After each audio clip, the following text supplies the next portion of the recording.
ভাই বন্ধুসকল সকলোকে মোৰ ইউটিউব চেনেল ভাৰত ইনফৰ্মেশ্যন মই সকলোকে ৱেলকাম কৰিছোঁ।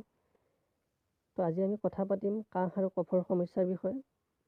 কাহ আৰু কফৰ সমস্যাৰ লক্ষণসমূহ কি সেইটো আমি প্ৰথমতে জানি লওঁ। কাহ আৰু কফৰ সমস্যাৰ লক্ষণসমূহ হৈছে ডিঙি সুৰসুৰাই থকা, বুকুৰ বিষ হোৱা, গা বিষ হোৱা, হাঁচিয়াই থকা, নাকেদি পানী ওলোৱা। এইবিলাক হৈছে কাহ আৰু কফৰ সমস্যাৰ লক্ষণ। ইয়াৰ কাৰণসমূহ আমি নিশ্চয় জানো। সেইবোৰ হৈছে যদি আপোনাৰ বিড়ি চিগাৰেট খোৱাৰ অভ্যাস আছে তেতিয়াহ'লে আপোনাৰ কাহ আৰু কফৰ সমস্যা হ'ব পাৰে।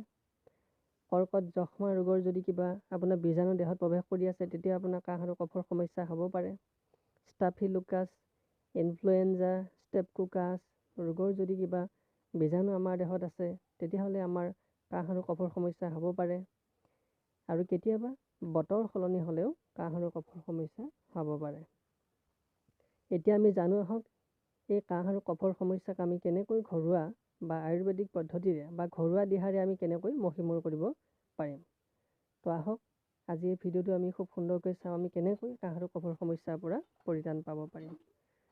তো 5 চামুচ কেঁচা হালধিৰ ৰস 1 কাপ কুহুমীয়া গৰম পানীৰ লগত আপুনি মিহলাই লৈ অলপমান নিমখ দি যদি ব্যৱহাৰ কৰে তেতিয়াহ'লে আপুনি কাহ আৰু কফৰ সমস্যাৰ পৰা পৰিত্ৰাণ পাব পাৰে।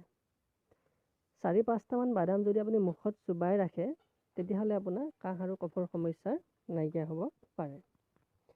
বগা বাহকৰ পাতৰ ৰস 5 চামুচ যদি আপুনি দিনে 3বাৰকৈ ব্যৱহাৰ কৰে তেতিয়াহ'লে আপোনাৰ কাহ আৰু কফৰ সমস্যা নাথাকিব মাই ডিয়াৰ ফ্ৰেণ্ডছ।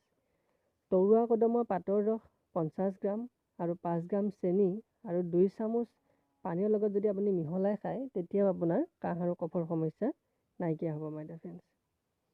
কুঁহিয়াৰ ৰস 100 মিলিগ্ৰামকৈ যদি আপুনি ডেইলি 2বাৰ খোৱা অভ্যাস কৰে তেতিয়াও আপোনাৰ কাহ আৰু কফৰ সমস্যা নাথাকে মাই ডিয়াৰ ফ্ৰেণ্ডছ।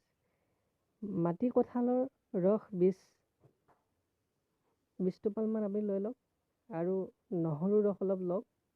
অলপ যদি আপুনি চৰ্বত বনাই খাব পাৰে তেতিয়াও আপুনি কাহ আৰু কফৰ সমস্যাৰ পৰা পৰিত্ৰাণ পাব পাৰে।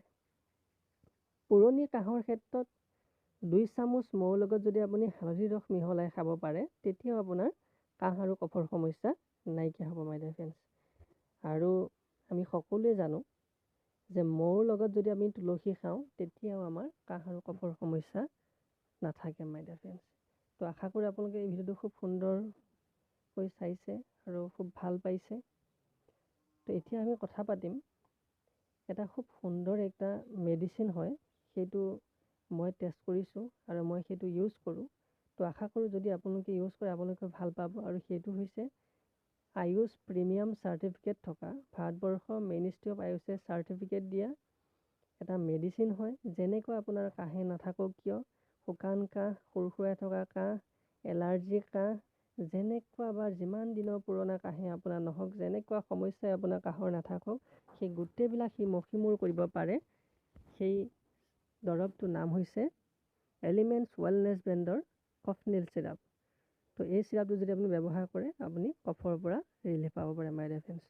তো আশা কৰোঁ আপোনালোকে সকলোৱে মোৰ ভিডিঅ'টো ভাল পাইছে আৰু যদি ভাল পাইছে তেতিয়াহ'লে মোৰ চেনেলটো ছাবস্ক্ৰাইব কৰিব আৰু লাইক কৰিব মাই ডিয়াৰ ফ্ৰেণ্ডছ। তো সকলোকে মই ধন্যবাদ জ্ঞাপন কৰি সকলোৰে সুস্বাস্থ্য কামনা কৰি আজি ভিডিঅ'টো ইমানতে সমাপ্ত কৰিছোঁ। ধন্যবাদ।